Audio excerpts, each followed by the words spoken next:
All right, you primitive screwheads, listen up. Roger, Roger. What's our vector, Victor? I have come here to chew bubblegum and kick ass. I know that, Mr. Man. They also call them cereals. I'm not stupid, you know. The story is ludicrous. You can imagine where it goes from here. Fixes the cable. Remember those idyllic scenes out of your childhood? Crisp winter nights, star-bright, sleigh bells, crackling Yule logs, chestnuts roasting over open fires, carolers beneath snow-covered window ledges.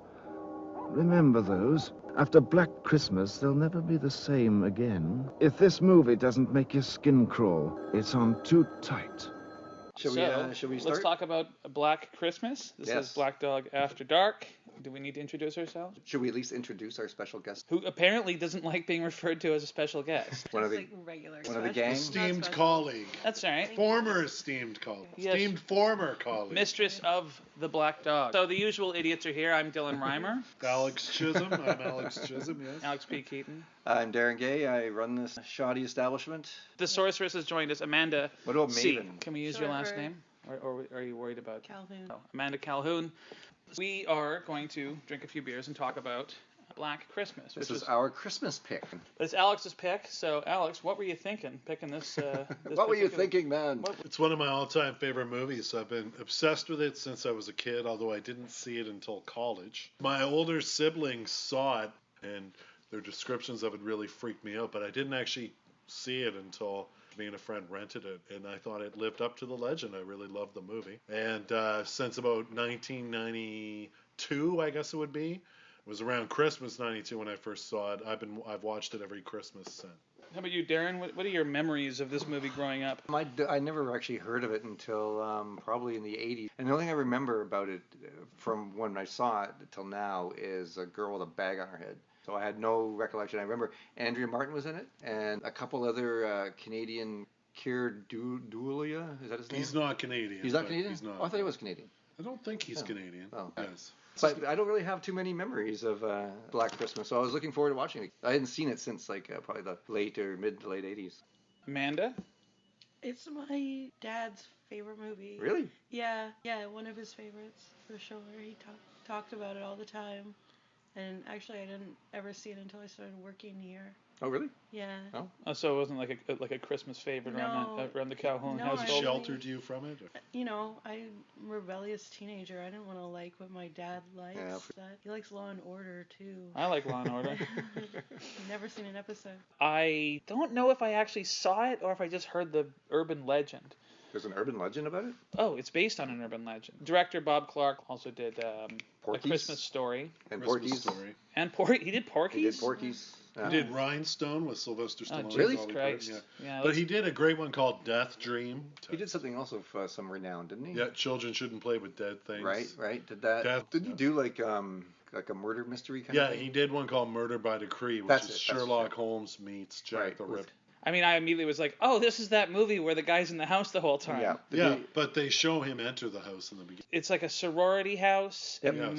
Margot Kidder's in it. Oh, yeah, Margot Kidder. And Andrea Martin, like Olivia adorable Hussey. young... Yeah, Olivia Hussey, yes. Was it Olivia Hussey or Olivia de Havilland? No, it's Olivia Hussey. Okay. Olivia de Havilland would have been old enough to play the sorority mother by the time she was gone with the wind, wasn't she? So it's like a sorority house. It took me a while to figure that out, actually. You just thought it was a bunch of girls. I just thought it was just together. I thought they were like sharing a house. That's what it is. And like I have to admit, this is another one of these movies, and it tends to be Alex's picks where this happens. That I don't like them at the beginning of the movie, but then I love them at the end of the movie. Because I'm rolling my eyes, going, "Fucking Alex, you're gonna make me sit too." It was the same with The Devil, so I'm just like, oh god. But you ended up loving it. It's kind of like Alex himself. You don't like him when you first meet him. You end up loving him after you hang out with him for a while. Right, so it's a sorority house, and you see, I think the first thing you see is a creepy stalker walking up on the house. Yeah, and it's stalker's eye view. Yeah, it is. Yeah. Which is pretty impressive how they do that. He climbs up the trellis. Like, did they tape the camera to his face or something? They must. Because unless they had is that maybe like a Muppet arm or something? Maybe they had a cameraman on his back holding the camera while he climbed up the trellis. Like a midget? Yeah. Or a mother. Yes. I was about to say, or a monkey, and then I realized that that's kind of, by proxy, comparing small people to monkeys. Yeah, which we're not going to Anyway, do that. so he climbs up into the attic. And this movie's interesting because it sort of dispels any mystery Like he's there the whole fucking time, right? But Exactly. why did he go there to that place and go into that attic? Was he mad because he wasn't invited to that Christmas party, so he went anyways? Like, Oh yeah, for sure. you think so? Yeah, that's That's totally it? my takeaway from it. Yeah, His invite was lost in the mail. So. yeah, he seemed pretty lonely. He was lonely because he hung out in an attic by himself. But where was he before? But that's the whole thing. I love that they reveal this in the beginning because that sets up the suspense for the entire film. It's like Hitchcock says, what's the difference between suspense and shock? Suspense is you see a bomb ticking away under someone's dinner table while they eat dinner. But shock is just you just blow up the table while they're sitting there without any introduction. I like the fact that it's like setting off a time bomb at the beginning. You know there's trouble. The guys, when he eventually phones again, a phone call happens once he's inside the house, and they're like, oh, it's him again. So he's been phoning, he's been targeting the house for a while. Yeah. Now he's either been phoning the house from payphones or whatever, or phoning from inside the house. But he probably wouldn't go into the house just to make a call and then like go to the store or something, go see a movie, order a and come back, pizza, yeah. order pizza to the house, and then climb out and like. It's just working his way closer and closer. He's been harassing them for a distance. And now we're introduced to the central characters, the sorority sisters. Margot Kidder, she's like the main one, I guess. The main. Yes, and she's just drunk through the whole movie. Yeah. Which is awesome. And was it her boyfriend? Was that Art Hindle? Was that his? No, Art Hindle is a girl named Claire. Claire, and that's Olivia. No, Claire is. I think her name's Lynn Griffin. It slipped my mind. The only other credit I know, she plays the female interest in Strange Brew. Oh. In the early 80s. Oh, another Canadian classic. I loved Art Hindle's fur coat. So did I. Oh, dude, totally. Sure. I actually made a note of that. Yeah, and here's the weird thing. Yeah, I love the BF's. It's like half a wildebeest. We have another movie here in our Canadian section called Face Off, and it's not the Travolta Nicolas Cage movie, but it's a hockey movie. It's a hockey movie, Canadian hockey movie, and it was a much hyped, big early 70s Canadian production. It's pre-Black Christmas. Mm-hmm. The weird thing is Art Hindle's the star, and he wears that exact fur coat the movie does. Actual hockey players in that movie too. Oh. And his name in that movie, and they endlessly harangue him, is Billy. So we established the characters, not a wide variety, other than Margot Kidder being a complete souse, and then is it Claire who's like super uptight? Andrea Martin was pretty uptight. The de facto den mother. She was the one that was always looking after everybody. I found anyway. That she was kind of uptight. She wasn't I don't think she was drinking at the party. But neither is Claire. Claire, they're openly teasing in the beginning, or at least Margot Kidder is, for being a little straight-laced, uptight, but only after they receive the first phone call. I've got a sentence here that says you can't rape a townie. That's after the first phone call. Okay. Yeah. Don't remember why I wrote that down. They're basically just having a gift exchange in the house. People are getting ready to go away on holiday, and then they receive an obscene phone call, which is in a series of many. And Claire. They're really creepy calls. They are. Margot Kidder mouths off to the caller. Yeah. And then Claire, when she gets off the phone, she says that she shouldn't provoke people like that. And that's when the line comes up. And she says, especially because a town girl recently was raped, and that's when Margot Kidder makes the crack about Of course it was Margot Kidder. You can't rape a townie. Which makes no sense. So then the creepy phone call comes in. That's Bob Clark, the director, by the the way. He's doing Nick Mancuso. Because I thought they're the guys doing the voices. Do you guys know who Nick Mancuso is? Yeah, tons of stuff. He was in he's a Canadian guy, acting guy. Well, I think he was American, but he made a lot of Canadian films. Yeah, he was in. I remember in some sort of like a religiously Ticket to Heaven. Ticket to Heaven. That's it. Yeah. He won. That was like a big Canadian hit in the early 80s. Yeah. Ticket to Heaven. And he's also in him and Saul Rubinek are in that movie together. Right. And they also co-star in a terrible movie we have here called Death Ship. They had the exact same I know Death Ship. It was like this 2-for-1 deal. It's like, yeah, we get to do this serious drama, but we have to make a cameo in this crappy horror movie called Death Ship. Are you familiar with Nick Mancuso, Amanda? No. Are you going? You want me to grab you a beer? Actually, that'd be great. They'll have one too. Oh, Stingray. He was on Stingray. He was Stingray. Was that a show? Yeah. I remember that title. Was that like a souped-up car? Yeah. Did he drive basically, a the car was the star of the show, and he was Stingray? just the fucking chump who had to drive the car around and It solve was the murder Michael mysteries. Knight. It was like a Knight Rider. Was it a talking car? It wasn't a talking car. No. It was a moron car. Stupid car. Yeah, couldn't even talk.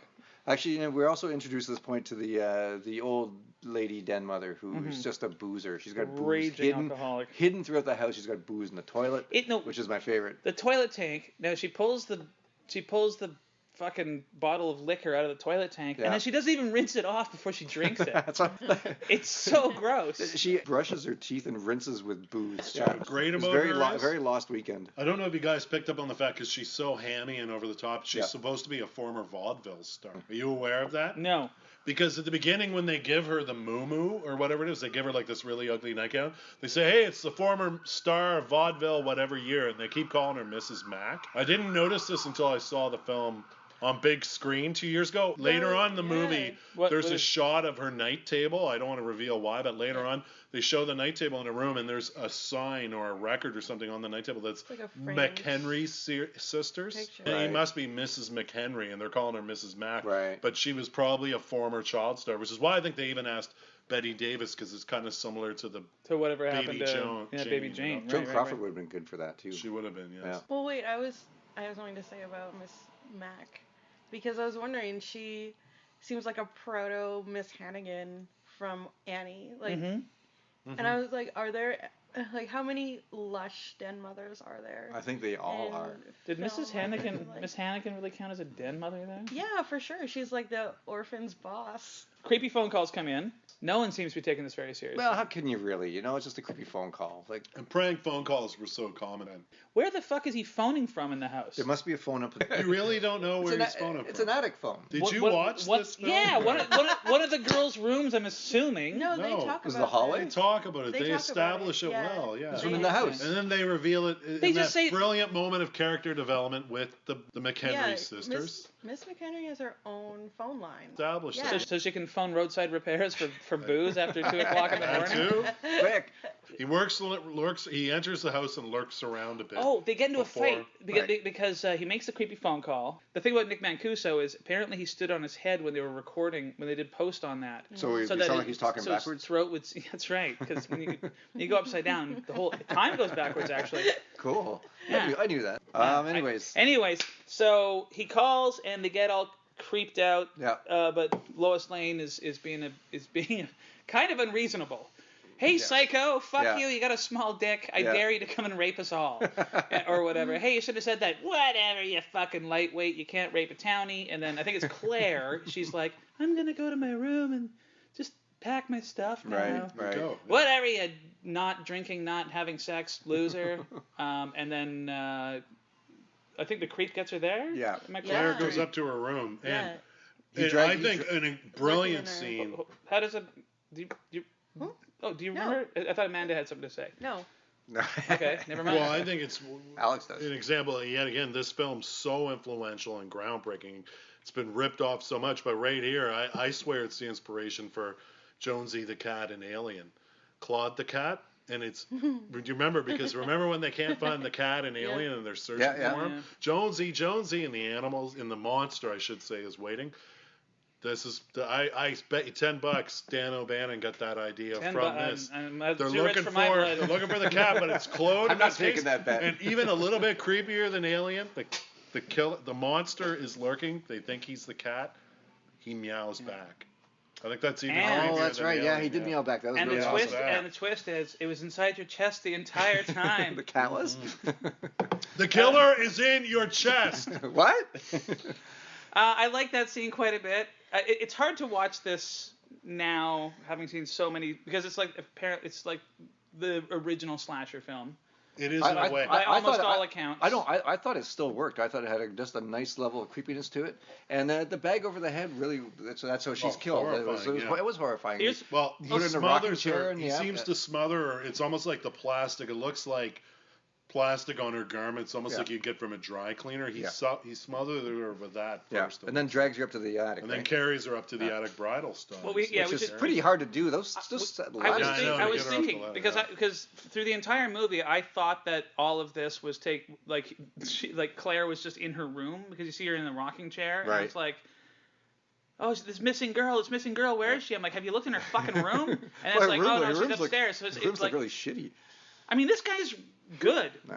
This is a really good serial killer because Yeah. he can murder someone and carry that corpse up into the attic without anyone hearing when there's a party going on. I'm thinking he had help from the monkey cameraman to carry him up to the attic. Well, yeah. That's how he got her up. Also, it's really hard to do. Well, when they're your slaves for life when you get a monkey cameraman. Yes, but there's yeah. also a hook in the pulley Monkey up shines. in that attic, which comes in handy later in the film. He could be using that to lift those. Yeah, but cars. by the way, when it's never shown, so you can't say could be. Here's something. It's never implied. In movies, when someone gets a they do bag, show one later. They often kill people with like plastic over the face. Yes.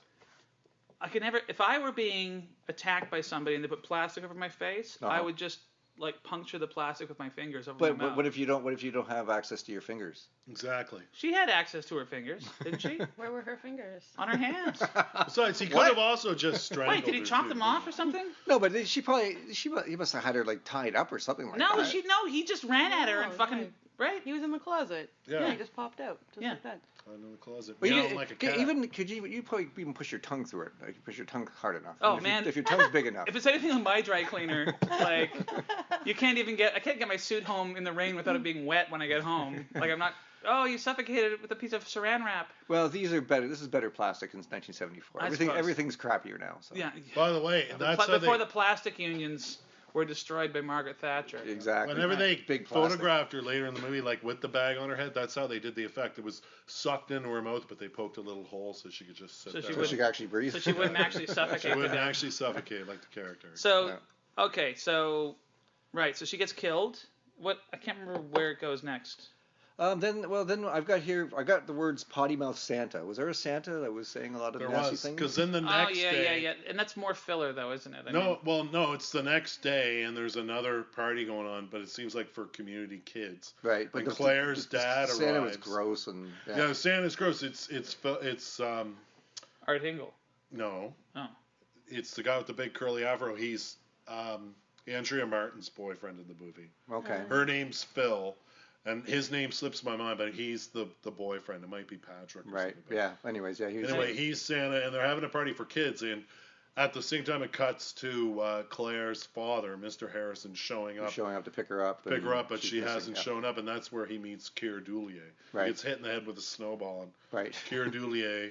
I said I'm sorry. Peter, yeah. Well, he's a dick. He's a total dick. The kids throw a snowball. Keir Dullea. It's hilarious. It's like an SCTV sketch. The old man gets out of the car at the University of Toronto, immediately gets a snowball in the face, and then the guy in his amazing fur coat.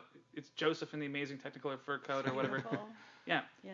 So he comes over and he's like, "Hey, sorry, old man." It's not. And he's like, No, it wasn't Art Hindle. It's not Art Hindle in the fur coat. Were you watching the same movie? It's it was, Keir it was, Dullea sorry, it was one of the 2001 fame who played Dave. Sorry, I couldn't He's keep. the one who comes. I couldn't over. keep track of all the generic boyfriends in this fucking movie. Well, Keir I'm surprised they was, even have names. Why isn't it boyfriend number 1, boyfriend number 2, and then the guy who's probably the killer? Well, he was particularly douchey. He was the hothead. He's the guy who's trying to pressure his girlfriend not to have an abortion. Oh, the pianist. Schroeder. Yeah. Peter. Yeah, but and then the old man's like, "Oh, I think I got a bit of snow in my eye," and then the guy's like, "I said I'm sorry." Oh wait, at this party for children, there was a drunk kid. Yeah, Margot Kidder's. Margot Kidder's giving the kid booze. Yeah. But you don't really see that until Mr. Harrison goes over there. He witnesses that, I think it is. Or maybe it might be earlier. Maybe it's with the Santa, but she's like, he's schnackered. But I think she's on the phone with somebody. Her parents. Right? Oh, yeah. Because her parents want her to go skiing for a couple of days. That's right. Yeah. And Olivia Hussey and Phil and Andrea Martin agree to go with her. Right. And then I got that. And then I have written down here, it's a beautiful old house. Too bad there's a killer in it. Yes. Because it was a nice house. It's true. It is a beautiful house. Yeah. By the way, that townie comment earlier too about you can't rape a townie, I think this movie captures a lot of like class warfare too. I'm not kidding. Snotty entitled kids from away coming to a college in a small town, and they're making totally crude comments the funny thing is, like, it's never even really mentioned it's a small town or anything, is it? Because it's filmed in Toronto. So it's set in the States, though. It's supposed to be in the States. But it's never really said where it is or anything like that. Well, they don't have enough. Well, I don't want to give anything away, but at the end, they don't have... This podcast is all spoilers. Don't worry about anything. At the end, they don't have enough, I don't know, coroners To handle all the to bodies. handle all the bodies, Yeah, and then there's only like 2. Yeah. Are and, we it's, and it's Christmas too. Wait a minute, have we already skipped to Oh, the end? we're done. No. Yeah, Final Judgments. That's it. No. Are we're we just- actually talking about the end of this No, movie? well, Because just- I actually have some big No, we're not. opinions about that. We're not there yet. No. Are we still on the incredibly effective father character? Well, we're there, and we're just. And I guess this is where we're introduced to John Saxon as a cop. Oh, okay. I've always loved John Saxon. Yeah. He's the only cop on this police force who isn't completely inept. Totally. Yeah. Everyone else is like just bumbling fools. Which it was filmed in Toronto, so it's pretty accurate. Oh yeah. Yeah. Hopefully no cops from Toronto are listening to this. Uh-oh. Could be in a little bit of trouble. Yeah, they'll tear gas me and well, whatever. What about John Saxon? I just this is where we're introduced to him because they've gone to the police station. Apparently there's a can of Labatt's Blue in the police station. I wrote down here. I haven't seen a can of Labatt's Blue in a long time. You haven't been to Toronto lately, have you? I have not. Well, it's Margot Kidder first thing drinking you it. see. And she's drinking it in the police station. Yeah, they go down, but it's before they meet John Saxon. The first cop they deal with, the actor's name slips my mind, but he's one half of Going Down the Road. Oh, it's really? Oh no, I made a note about this guy Going Down the Road. Doug McGrath. Doug McGrath, that's Yeah. it, and he's an inept. He is hands down my Thick-headed favorite character cop. in this movie. Oh yeah. Well, it's just every time he opens his mouth, he's like Barney Fife. He's just the most. Nash, by the way, is his name. Nash is the cop. Yeah, that's right. And then, Sergeant Nash. They go where is it? Art Hindle's playing hockey or someone's playing hockey. Yeah. Well, that's after that's a great- they make the report to Nash, and he doesn't take it seriously. Right. And Olivia Hussey continues to go around asking where Claire might be, and she goes to see Art Hindle, who's playing hockey. Yeah, he's got a great hockey. Oh, okay. mask. No, He's a but goalie. here's the thing: is now the cop is played for being a chump, but she's been missing maybe 10 hours.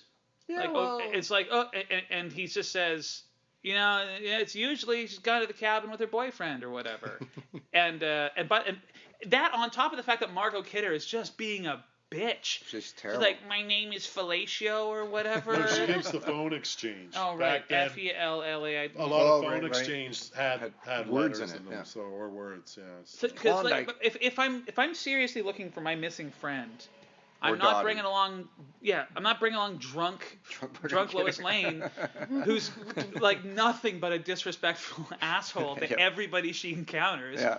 Why would She's got some issues, So I why don't know. should the cops okay, whatever? This is just a bunch of just a sorority, bunch of asshole students. She's probably up at the cabin. Whatever cabin that For might fuck's be. sake, man! If I was Claire, I'd be gone too with my boyfriend up to to whatever weird Ontario Cottage Cottage country. country. cottage country. Yeah. Bracebridge. Tadamagush. No, that's in Nova Scotia. You just made that up. Bracebridge? No, it's a real place in Nova Scotia. Right. But yeah, the cops are like, oh, what a bunch of assholes. But she's been gone like literally overnight. Yeah, but still, her dad came to pick her up. She didn't show up. There's a legitimate cause for concern there, I think. Mm-hmm. And the cops should take everything seriously. Yes. Not just like brush people off because they're Because they've got a wasto tagging along with them. Yeah, well, it's one bad apple. I'm just saying. I think Nash kind of gets the bum rap on this. I one. don't at all, and I think again this film is ahead of its time in a way because it shows sadly how that's a real issue. I don't want to trivialize the real issue of missing women out there and stuff, but time and time again we hear about missing women even now. And what happened? The cops didn't take it seriously. If it was if it was a rich white dude. Yeah. And Within again, 10 I think hours? this film is really like. Again, I think it's a legitimate piece of social commentary they throw in there. Whether they knew it or not. Yeah. I bet they didn't. I bet they did not. Yeah, I bet they did I not. could see that though. don't I think- could see it. Well, I don't think they were like in 30 years from now people will look. I think they did know that like missing Maybe. persons cases aren't always taken seriously, especially when involving young women. I don't know. I just think it was a little more of a plot device just to keep things rolling along. Like the cops didn't care, so they're not going to look into the house, look into the killer and stuff like that. Yeah, I don't but I think it's a criticism of police ineptitude. So the and cops are being useless. overworked, too. So then they go to. Overworked. I don't They know. get- They didn't seem overworked. There's nothing to do in a small town. Break up parties and orgies and stuff and whatever small town people do. That's right. All the small town orgies. Fair enough. Down at the KNP. And then, so we It's a Christmas orgy. I It's a like small this town, movie. Can you tell? Small town Christmas I like orgy. it too. I like it a lot, actually. Stuart McLean used to host an annual small town Christmas orgy. Really? Yeah, Rita McNeil was there. I and, never liked Stuart McLean, and had I known, I would have probably liked him a little more. Just take off your clothes. How about it? So then, what? So hockey. Okay, all the things I remember They of this go to movie are see- not the plot. It's specific scenes and certain characters. Yeah. I don't actually know what the fucking story of this movie is. The douchey guy wrecks his piano for. that's we're later not on. we're not That's there later yet. on. Oh, we're there I yet? really want to talk about that But guy. they go, but basically she goes and sees Art Hindle. Uh-huh. Olivia Hussey goes to see Art Hindle, the boyfriend of Claire, and tells him how the cops didn't take it seriously. And since he seems to be a townie, because they storm right back down to the police station. Right. He totally confronts Nash and Fuller, Lieutenant Fuller, who's John Saxon, makes that comment. How's your brother? Or how's your mother? I can never make out what he says, but he knows Chris's family. Right. Art Hindle's family. The character's named Chris. And basically decides to actually do something or take it a bit more seriously once a kid that he knows is there. Right. confronting him. Because they weren't taking the sorority people seriously because they Yeah, were townies. Nash wasn't taking the sorority people seriously, but now this town And it goes kid, back to the class who's probably thing that known you were this saying. cop all his life. Yeah. Did they mention the phone calls the first time they go to the cops? Yeah. Okay. Yeah. In that case, you should probably. Anyways. Well, I remember what it is. No, they also got a call about them. They don't actually, when they go to see Claire, I don't think they mentioned they were getting phone calls. It's just that she's missing. But then Olivia Hussey makes a call to the police about the phone calls. Right. Okay. Yes. I've got drunk Margot with Playboy. Was she with a Playboy? Or was she reading Yeah, a she's Playboy? reading Playboy and like drinking whiskey. I don't know. Yeah, I watched this a week ago, and if I watched it last night, I would probably be a little more. honestly don't remember think- a little bit more. I don't think she had very much Excuse me. to do in this movie. Wasn't like I thought like all right, she's drunk at first, like cool, and then it's like what did she actually do? She won a genie for What this is she film, by the contributing way. to Really? this movie? What? She really did. She won a genie for this movie.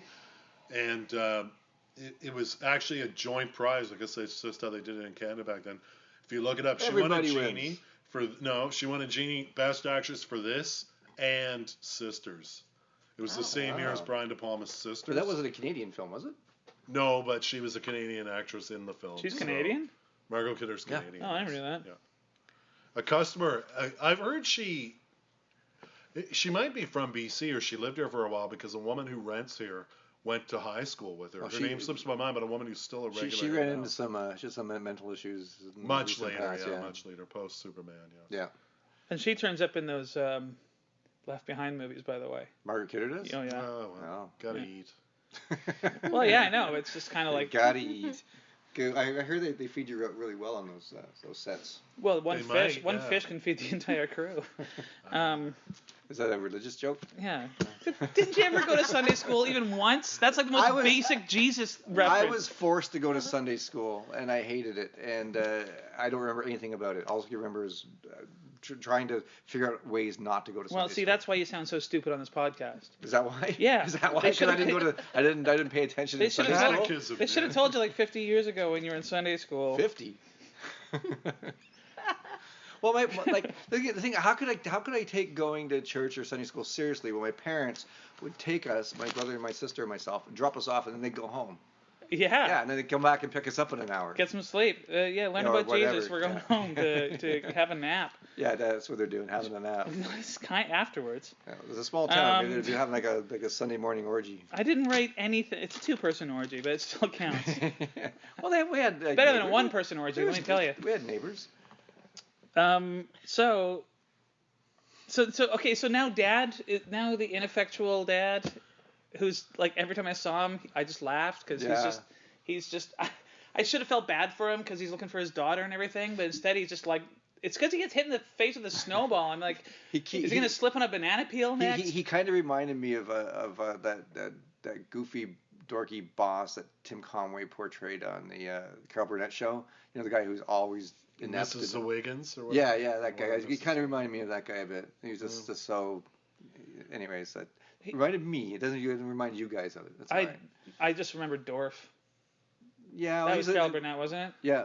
Yeah. That was just Oh, a and the really really short. slow guy, the guy who moved very slowly. That might have been the guy. Was that the guy? It was a long time since No, I've seen no, that he's like show. a dentist and he moved very slowly, and that was the joke. It was a good show. So basically, they're going around looking for Claire. Yeah. And they never. And then okay, so now I think we get back to Mrs. Drunkenstein or whatever her name is. the house marm. Mrs. Mac. Mrs. Mac, like mac and cheese, and she's just like, she's always like finding. She has all these hidden places for booze. Yeah. Even though it's clearly established that none of the girls would give a shit if she drank in front of them anyway. When Margot Kidder is like. I didn't think it was her booze stashed. The way she acts about it, I think she's finding where the girls have. She's stealing the girls. She has no reason to hide her booze. I think she had it stashed around the house. She's stealing. She's like, oh, like B for booze. Like she's. I think you're giving her too much credit. But why would she think to look in the back of the toilet for booze? Like, well, 'cause that's where I look. Yeah. As soon as I check into a motel, that's the first thing she's been a dead mother. You never know. She's been a dead mother for a long time, Yeah, man. She knows the tricks of the trade. Mm-hmm.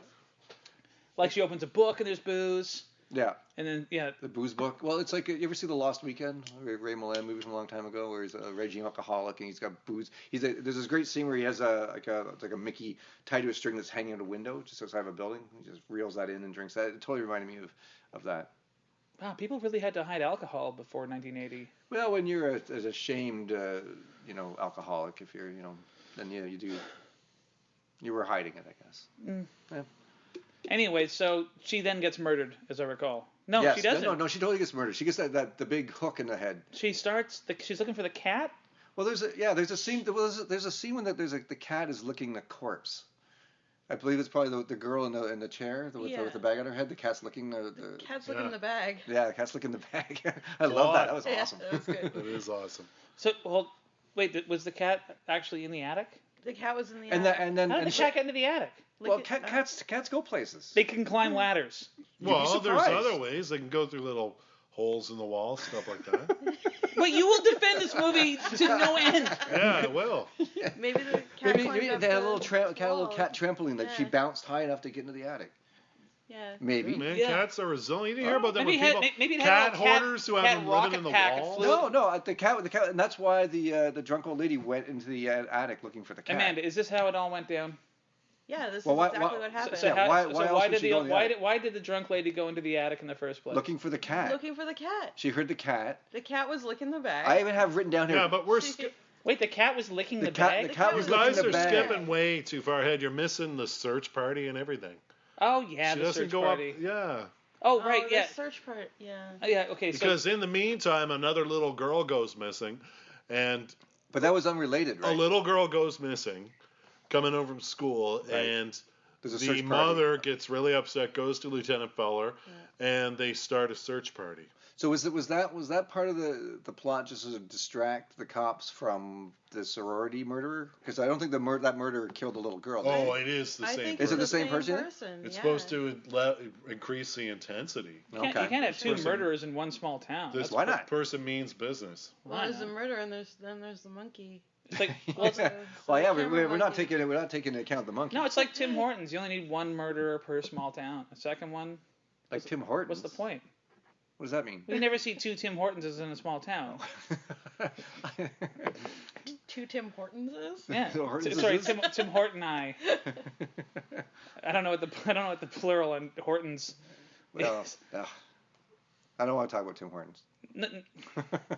I was merely comparing it to small town serial killers. Well, depending on how small the town is, I bet they Well, because then they want to kill each other. That's a completely different movie. Yeah. Well, anyways, presumably it's the same guy who killed the little girl. It would make sense. I don't think it's because he was trying to distract from the. No. Sorority it's nothing like that. I'm just throwing it out there. Happened to kill someone. And by the way, for somebody who's constantly babbling incoherently on the phone, this guy's got like a pretty slick plan. You know what I mean? Kinda. He seems to be just kind of flying by the seat of his pants, doesn't he?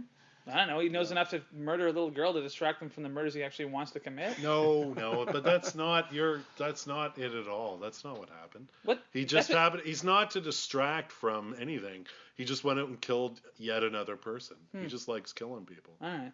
And then going back and hanging out in the attic to make the phone calls. It's cold out, man. He's got to have somewhere. There can't be much He's heat got in the some attic, hot though. chocolate and a Still thermos up warmer there. and warmer than. He's making s'mores. Still warmer than outdoors. He was known as the s'more killer. So, how does she die?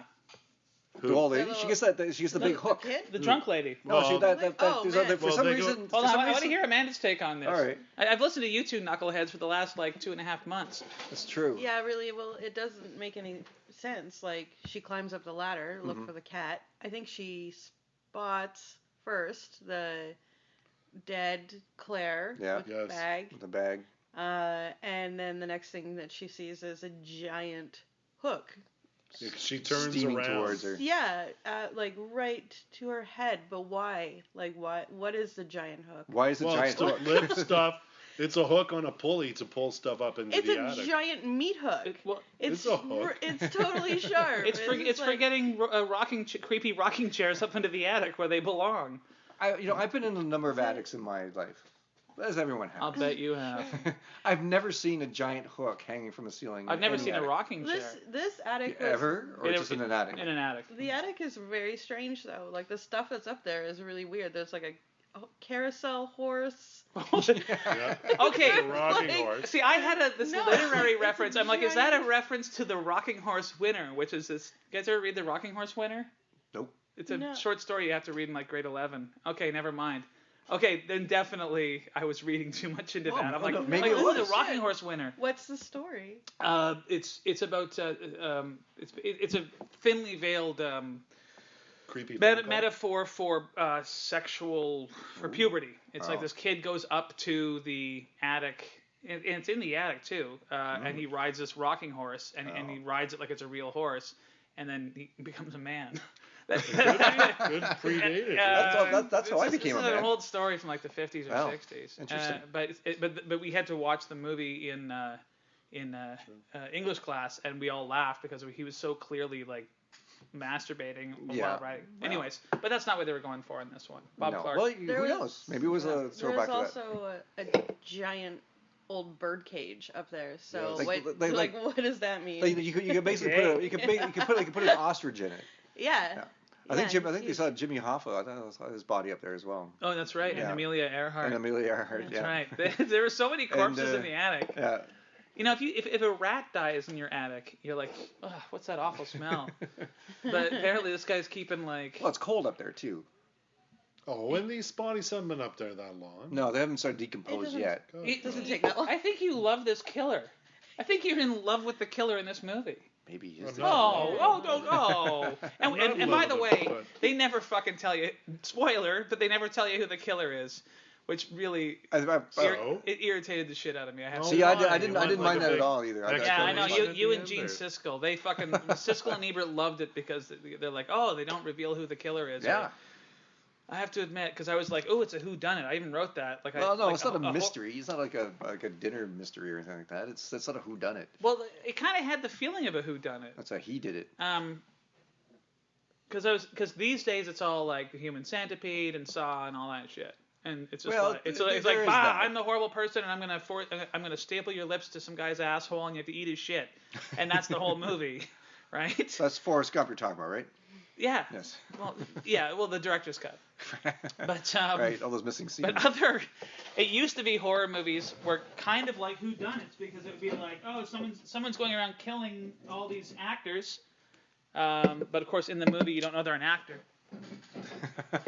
And well, they just and then at the end, it's it's like, oh, it was old man MacGuffin or whatever, and it's like it was me the whole time. It was Is that like where an the episode of MacGuffin comes Scooby-Doo. I don't want that at all in the movie. And besides, we actually have skipped a part two. Is Peter's is more into the movie at this point too because skip to part 2. What does that mean? no, we've skipped a part as well sorry. is what I meant. There's no part. There's a sequel? We're supposed to watch There's the a sequel? remake, a terrible remake. Yeah, it by was the not a way. remake, it was- Andrea Martin plays the den mother, and they give a backstory to the killer. Who's Peter? I don't know who Is he Peter the is. You just pianist? mentioned But Peter. Peter is Keir Dulier, Dave of 2001. So that's his character's name is Peter. Peter, Okay, yeah. he's the guy he trashes his But own at this piano 'cause point, he, you found out he and Olivia Hussey, like, she needs to talk to him about something important. Yeah. And Which again, is one of the usually most just, I'm pregnant. influential things about this movie, we've all seen Empire Strikes Back. Everyone sucks No, I haven't. Harrison Ford for, Everyone sucks Harrison Ford. I for don't doing remember that. part. Everyone, we've all seen Empire Strikes Back. Take two. Everyone just wants to pat Harrison Ford on the back for the Before the greatest sucking. While he's sucking you improvised line ever. Yeah. They always say when Leia says, I I love you, and he goes, I know. Yeah. This film did it first, and I guarantee you he took that line from this movie. Peter says, I love you, Jess. And she says, I know. Yeah, I thought that was cold. Yeah, well, Yeah. it totally predicted Empire Strikes Back. I That's bet right. you Yeah, $10. the whole Harrison 8 Ford. years ahead If of I them. ever meet Harrison Ford, I'm going to say to him, you got that line from Black You And Christmas. then stole that from he's Black gonna, he's gonna Christmas. punch you in the And you're face. gonna punch him in the face. Yeah. He's going to feel so exposed. When are you This ever is gonna bigger meet than Harrison Ford? Weinstein. Oh, it'll happen. I almost met Harrison Ford once. Did you? Really? Yeah, this pizza place. Down on like Denman. Really? Oh yeah, no, he had just left Oh. when I went in. Could you still smell him? that's what she It's, knew. like, very It's the only way to know. Yeah. Yeah. I would've- Someone said to you, everybody was someone said to quite Amanda, starstruck. Harrison Ford was here, and she said, I know. I know. I would have kept his placemat. If it was a family restaurant, I they don't would- think, with the maze, pizza and he places doesn't have even make it to the placemats. maze because he's too dumb. So where are we in this movie anyway? Oh yeah, sorry. Yeah, Okay, we're talking about this movie, right? so- So we got the cat licking the corpse. The old lady's Yeah. been strung up on the hook, Yeah. and And okay, so now the piano man enters the picture. But the search party Oh, has wait. found the no, body. he's already trashed yeah, but the the search piano. party with was a fucking No, red herring. there was one weird part about the search party when Andrea Martin's in the kitchen and she looks out the window and there's like two guys staring at her. Oh, that. That's after. Is that this is That's after they find the body. Well, because the Right. search party. Oh, Oh, they that is stay after. out searching. oh, going that door yeah, to because door. now That's after, now it's a okay. lynch mob. Yeah, Basically. it gets kind of weird here. I've got after the search party, I've got something I have written down. I have weird, gross proposal with a great rejection. Does anybody know what that means? Oh yeah, I know. I what that gotta means. take better notes. Yeah, yeah. Oh yeah. Yeah. Oh right. What? What happened? I need to How about it, refresh Hoss? You don't. There was like a full dialogue that Was- happened. Yeah. And, yeah, he wants to marry her Right. and like get her to quit school. And Peter and have his baby. And She have- doesn't yeah. want to- But he's being kind of really gross and creepy well, about it, he right? is really gross and Yeah. creepy. Now, He's a yeah. aren't we skipping something then? Well, we are skipping. He doesn't Does it do matter? that yet. Yeah, her. The Because piano first, recital. We have, she tells him Oh, she's pregnant well, and wants to have an abortion. No, the. And it's just- right before his recital, and it screws Oh, him up. And he right. fucks up the recital, Yeah. doesn't get accepted to where he wants to get accepted He to. bombs the recital. And then he smashes his fucking piano. Oh yeah, but I like, totally, like a big baby. Can we? We'll talk about that. Okay, so this is. I want to talk about the proposal scene because that's one of the smarter elements in the movie. I thought was that particular scene. But that happens a little later. Yes. First, she comes in and says, "We have to talk about something." She kind of looks down at her At her belly, belly? goes like, and he's like, "Oh no." And like, so what I wrote, in fact, I hadn't made a single note. This is probably why I don't know what the hell's going on in this movie. I didn't make a single note until. So during his recital, I wrote, "That's one sweaty pianist. Take off the green turtleneck and the tweed blazer." Yeah, he's like sweating like a dog, like a It's- pig dog. There's like he's wearing a fucking green turtleneck and a tweed blazer. What do you want to impress? He's dressed like Herb Tarlick for this It's thing. winter time. And he's indoors. But They he's have inside, electricity. He's inside. And he's sweating so much, it's like hitting the keys and fucking. It's probably why he fucked up. 'cause You're it's indoors sliding right off now. the keys. You're indoors right now, and you're wearing a hoodie. I didn't see you wearing that hoodie. Yeah, but I'm indoors not. in the But I'm summer. not wearing a tweed blazer. And he's not playing the piano. Will you allow any dissenting opinion? That is. Overall, I liked the movie. I know we're supposed to save our opinions until the end. Oh, by the way, I I like- think this is also incredible because very few films at that time Had pianos in them. Maude Wearing was, tweed blazers. This predated Maude addressing abortion on network television. To actually have a woman saying, "I'm gonna not have this baby, it's my choice," and shut the dude out who's trying to be all controlling is ahead of its time. But this for is film. also Okay. this is also around the pretty time daring. of Roe v. Wade, though, Of right? course. Yeah. So this is it's probably a very popular opinion to express. But I gotta ask, based on this guy's recital, it wasn't the fact that she said or suggested that she was pregnant. Like she doesn't really say it. no information that you tell a person could make them play piano that badly. He fucking sucks. Maybe Because he at always first I sucked. thought, oh, maybe he's like a Glenn Gould genius, and I'm just too dumb to get in on the fucking the piano hipness. And then I realized, because that's the thing. I know. Is it 'cause he's thinking about the abortion so much? He's like, Abortion. I think he's fucking a blamer. He's a blamer. He's obviously using that. She could have just.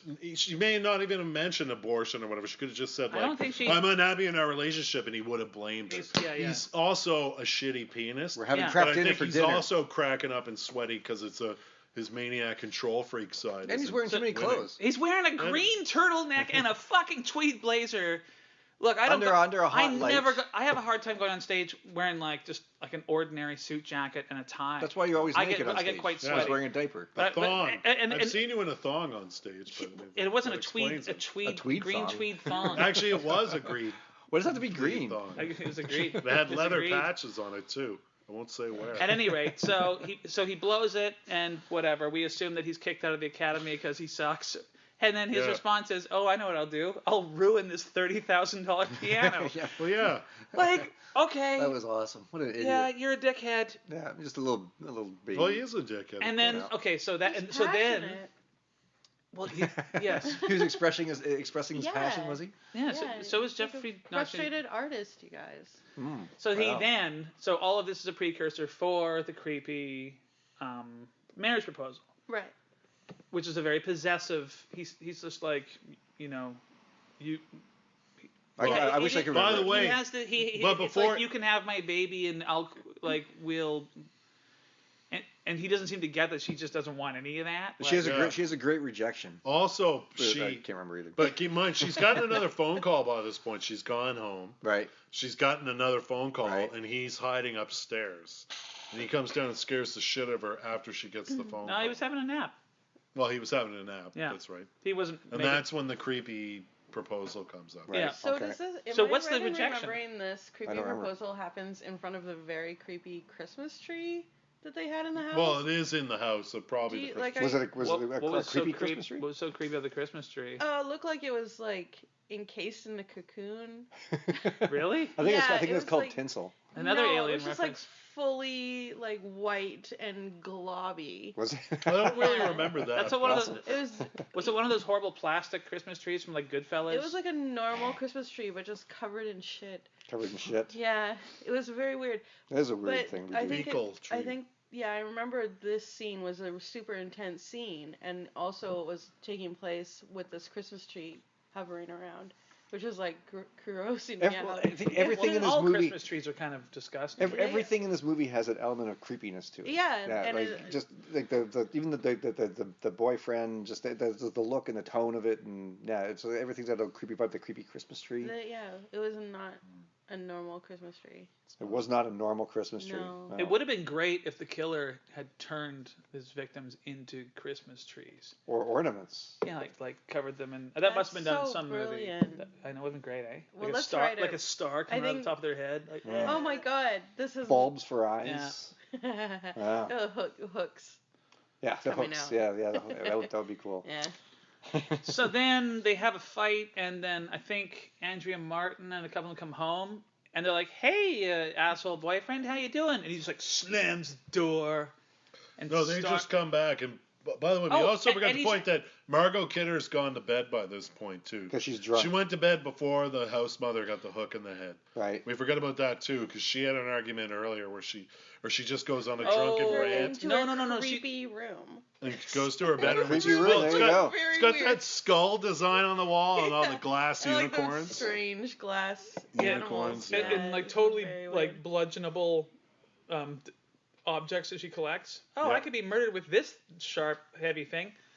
No, but she's talking shit or something at a party where she's just like, Oh yeah, She's that's talking so shit weird. that everyone's going to blame her, that Do you have Claire's notes? dead and everyone's going to I blame don't know. her. I think I might have wrote something. Your down notes about look that. way better than It's my like notes. I very- can't And that's read my before I know, they're- Mrs. Mack gets a hook in the head. fucking Amanda's notes are color coded. Well, see, when I take my notes, I write them in the dark because I like watching movies in the dark, and I illuminate it with my phone if I have to write something down, but Yeah. the light only lasts for a few seconds, Yeah. and then I can't read anything. Your I little wrote. desk Even a lamp. scary movie like this, I had all the lights on. Oh. 'Cause I was so They're scared. little headlamps But or I've got I got this. Apparently, I've got. Why are the cops laughing? A girl was murdered. Like the cops are having a laugh while they're searching for the murdered girl or something like that. Is that? No, the cops laughing about the fellatio. The fellatio, right?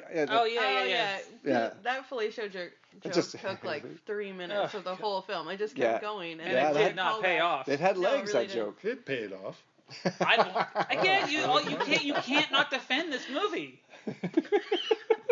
It wasn't funny. It's just like, hey, officer moron, can you come in here? And like, it's something dirty, isn't it? I love that moment. You know what? I kept hearing the Barney Miller music. Like every time you saw these cops, I'm like, if I was a murderer, that is totally the town I would move to. I'd be like, there's like one sensible human being in that entire.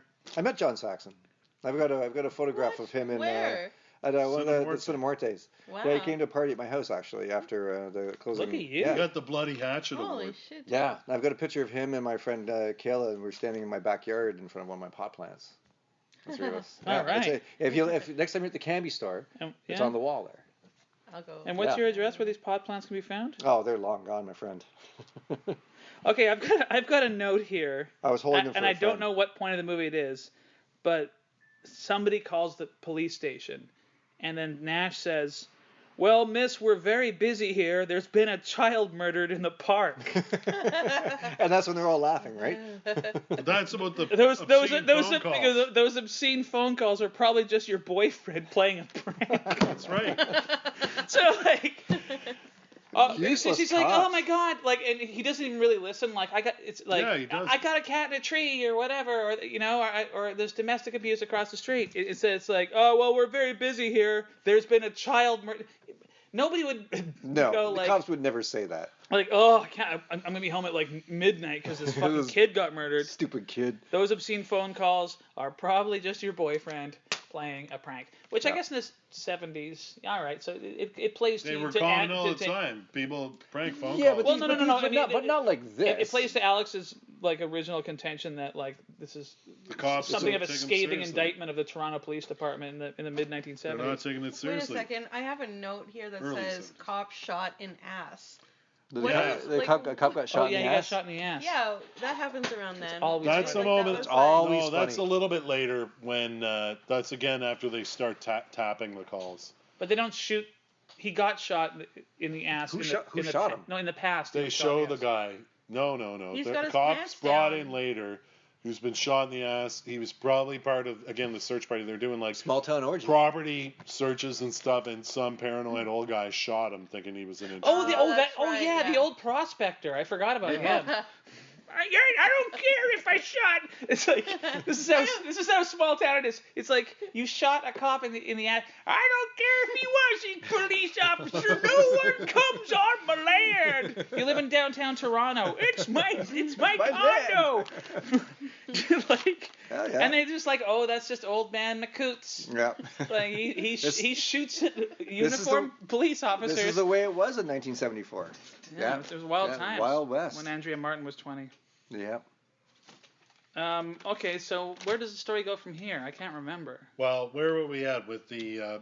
This leads to the creepy proposal. Creepy That's proposal, when she right. gets off the phone with the cop who says it's just your All right. boyfriend's I think playing a prank. let's move this thing along. We don't need to get mired in the small details. So now it's who's in the house. This is really where push comes to shove. Almost all the girls have left the house to go on their Christmas vacation. There's only a few girls left. And Andrea Martin's Mrs. being one Mack of them. said she was going away too, so they assume she's gone. She's not. So They don't think she's hanging in the attic on a meat hook. It's Olivia Hussey and Andrea Martin, and we assume Margot Kidder. Yeah, she's asleep in her bed.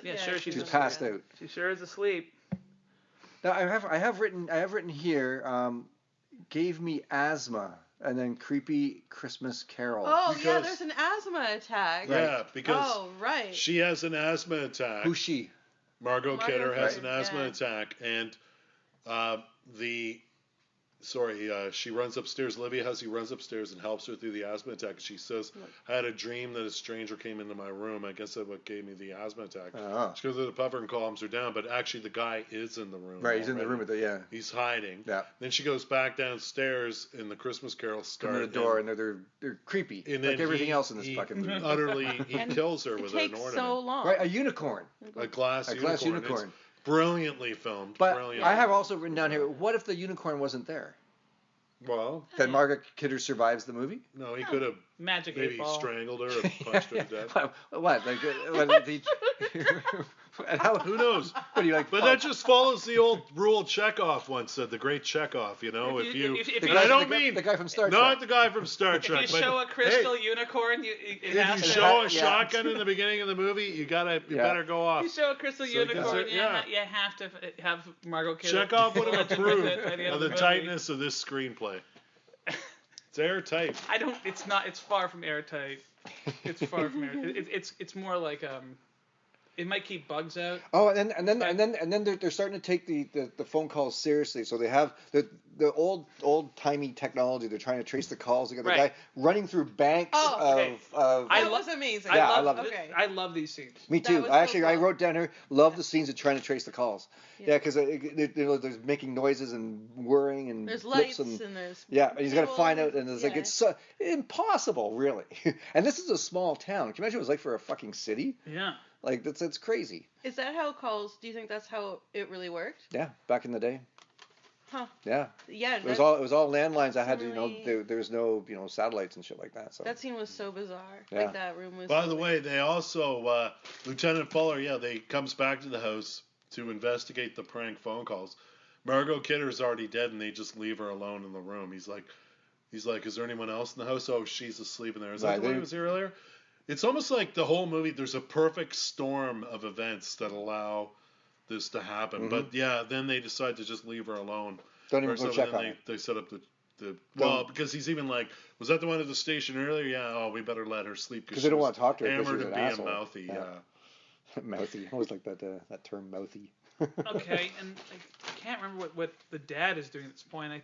He just sort of disappears. He's not really there at this point. So I guess this is where it gets down to the wire, and it's Andrea Martin and. Well, it's in that. Well, they're back at the cop shop I have here, and I one thing I noticed about the cop shop is like it's like they filmed it in my rec room. Like there's the Yeah. shittiest looking cop. Yeah. It's I call really- it cop shop, of course. That's what you call it back in Ontario back in the day. It was a cop shop, Yeah. not police station. That's why you- But yeah, it was like the most shabby looking, like that shitty laminate fake wood paneling, and like it's just it looked terrible. And back. they're It was still good. taking the piss out of Nash because he doesn't know what fellatio is. And in quotes I have he's an artist. He's really high strung. So I imagine they're referring pianist. to the Talking- pianist. The yeah. pianist. Yeah, because Are they- they are they- start tapping the calls, And they overhear. suspecting him. Yeah, they start tapping the calls, and the first obscene phone call isn't long enough. Mm-hmm. But then the second phone call is actually from Peter. Right. So they listen in on it, and Peter, the cop has already encountered him once back at the house. Peter was storming out just as they showed up to talk about tapping the phone, and basically they listen into the phone call where Peter is going off on Jess about wanting to keep the baby and stuff. But he uses the expression "kill the baby." Can't kill the baby, yeah. And so the cops are like, "Kill the baby. This must be the murderer." Well, no, Sort of. yeah. Also in the phone call previous to that, the obscene phone call makes a reference to like getting the wart removed, and that's how Peter describes her wanting to abort the baby Right. in the house earlier. So it's like either it's Peter or the guy overheard Peter use the expression Right. and is throwing it into the phone. That ties into. So while this is going on, Andrea Martin, as I recall, It goes to check on Margot Kidder. on Drunko. And Yeah, and she meets her fate. meets her fate. And then it's a great little and they don't moment. even show you what happens to No, her. they just show them piled in a bed together. Well, right? the door closes. Yeah. It's actually She quite a good glances scene. over to the left, and her mouth. She walks in to Lois Lane's room, and I can never remember her fucking name, Margot Kidder, and she just kind of looks over her shoulder and and then the door slams. It's great. It's really That's well kind done. of about all of the murders in this movie, though, is that you never really see, like, Well, in graphic detail No. what happened. Well, Never. I think the only one really is when the first one when she gets the plastic put over her head and And suffocates even her. that But is Even that it's is so like- restrained. Yes. It all happens in like 5 seconds. Yep. Like it takes. I would assume it takes longer to Suffocate somebody? Yeah. than- Yeah, I can hold my breath longer than 5 seconds. So. Yeah, I mean. Or you can't? And Not if you keep smoking pot. Even the All right, meat Dad, hook, for like Mom. the meat hook, You just see the legs. It's Yeah, brilliant. Her it's legs really go up through the strange because trapdoor. you don't Also, And her shoe falls off. Also- I wonder why they That didn't is find the strange. shoe. Yeah. Oh, But That is he weird, may right? have come down the stairs and. so Again, so then, he may have done this. It's like the cat may have ran It's in a my hole to get second in the attic. favorite shoe falling off ever in a movie. My first favorite shoe falling off in a movie. Seriously, have you ever seen Scarface? Omar, played by F. Murray Abraham, gets hung out of a helicopter. Yeah. And when they fly away, his shoe falls off. That's my favorite shoe falling off ever in a movie. My second favorite Wow. shoe falling off in a movie I is did- Mrs. Mack in Black Christmas. Didn't know you had a list. I have a list. What's your third? Shoes falling off. you keep waiting for the. There's only That's- two There's only that two. I. That's so weird because I saw a shoe fall off in a film yesterday, Beaches. Wow. But it doesn't You fall watched off. Beaches She just yesterday? like knocks it off of the bed. Okay. And it's not like she's Like, getting killed. It's like a boot. It's not like F. it's- Murray But Abraham it or fell, Mrs. and I Mack. was like, oh, that seems unintentional, but I guess it works. Wow. They left it in. Right back. Now I'm trying to think of of scenes of Yeah. shoes falling off, and Can you think of any? I'm sure I've seen shoes? hundreds, and I can't remember any of them. And I just keep waiting for the second shoe to fall. So now we're down. I've said we're down to the wire 3 times. Actually, on this, but- so I also have written here that Alex mentioned before, McHenry's sister's record. I guess this is when we Yes. see the record from There's- the house. But that's why I don't know why I wrote this down. McHenry- Well, it is like it seems important. There's Yeah. a close up on it. There you can see the phone, and you Oh. know you're in the room with the killer at this point, but you don't see him. He's off screen. Right. And there's the phone is right beside it, and there's this framed photograph right beside it, which is like an ad or like some sort of like handbill or Right. something for this McHenry sister. Because I even put a question mark because I was wondering why that was there. that's what. Yeah. I mean, I didn't notice it because why is that important? Before. Well, there's a complete close up on it. Oh, Like, I know, it's like yeah. the Because camera the camera lingers this, on it, yeah. On this one, and you're like, well. This is where we see the yeah, McHenry and that sister's is- record. It's totally inconsequential. Yeah, But it's just like explaining. What her origin And is. she's totally already dead, and she's been dead the whole movie. So who cares? But Yeah. they decided to. It's kind of put a that weird. there. It's kind of a weird detail to throw in. It's It really is a strange. weird really detail. cool. Yeah, Yeah. it is. Also, there's another terrifying moment too. Is before Andrea Martin gets it upstairs, she's in the living room with Olivia Hussey, and they're talking to Lieutenant Fuller about whether or not on the phone about whether or not Peter did it, like on what was said in that phone call and stuff. The whole time they're talking, you can see in the background out in the hallway like a shadow moving all over the place, like the killer's Oh, right, totally 'cause- right behind them. Yeah. In that scene. There's lots of scenes when the killer's on the top of the staircase and watching somebody on the phone. Yeah. And moving around up Yeah, there. but it's not even that. They're literally like here in the foreground, and in the background, it's really prominent. The shadows moving all over. So the is he place, like he's is he getting right in co- the is he other getting room. cocky? Is that Getting cocky, or he's waiting to strike, or just listening in on what Yeah, they because know. because or someone whatever. could just turn around and see that. It's true. It's the same when he's at the top of the stairs and people are on the phone. you Oh, know, yeah. And he thinks so anyone could just turn around and see him. He there. is being cocky. So he's being a yeah. little cocky. Because if someone saw him there, there's no way he could do anything because they'd be out of the house before he could get down the stairs. In theory. Yeah, I think just killing people, period, is cocky. Well, so yeah. the fact that he would take that extra step to just spy, Yeah. Not too much more cocky. I also have written Well- down here, which could have been said at any moment in the film. Cop is an idiot. So I imagine the cops were doing something stupid at this point. It's Which getting cop? near the end. I don't know. This is cop is an idiot. Oh, okay. Yeah. So let's get let's Oh. cut to the chase. We're getting down to Yeah. the end here. Okay, Yeah. so then your boyfriend, what's his name? He came to your house. Oh, John Saxon? Yeah, John Saxon is like, oh, I know what's going on. He told me to call him John. Call me Johnny boy. No, just John. Okay, so they figure out that creepo murderer whoever is in the attic or in the house or whatever. Well, they do another phone call. Another Yeah. phone call happens and they trace it. They finally trace this one. and he's yeah. like, "You idiot! No, that's where the call is going to." And they go, "No, that's also where it's coming from." He's like, "Boo!" Yeah. He And says, so- oh I- shit. and you know, And by the way, I love those scenes. Me too. Where he's running. I wish there was a bit more of that. And when I was watching it, I remembered that scene from when I saw it the first time. I remember just how creepy it is when they tell it it's coming from in the house, and just Inside the house. that that feeling of Once they insane realize- fear. Like, By the like way- But so then John Saxon phones up Doug McGrath, Rick Nash. and goes, all right, I know you're a fucking idiot. Here's what I need you to do. You moron. Phone the house. Don't fucking tell them anything. Just tell her to get the fuck out of the house. And if she asks why, just say just go that to the doesn't house. matter. Yeah, just Which go to made the me house. wonder why Because he's 5 minutes away. why Johnny Boy didn't just say, Get the other cop on the line. well, no, Should've gotten or a like, I don't know, it's like, okay, we traced the call and it's in the house. Don't tell the girl that he's in the house. He could have just said, call the girl and tell her to get out of the house. And not tell him anything. Don't tell him anything because he's He's clearly an idiot. He's Barney, That's why I have written here, cop is an he's idiot. Barney Fife. Yeah. And it only takes maybe 10 seconds of questioning. He cracks. Say, I really need you to just do what I say and don't ask any questions, which doesn't put your alarm up at all. It's like when somebody says, don't take this the wrong way, but guaranteed to take it the wrong way. Yeah. Like just do You what want I the good say news and or the don't bad ask any news? questions. Leave the house immediately. Why? And she's like, well. in the fucking house, right?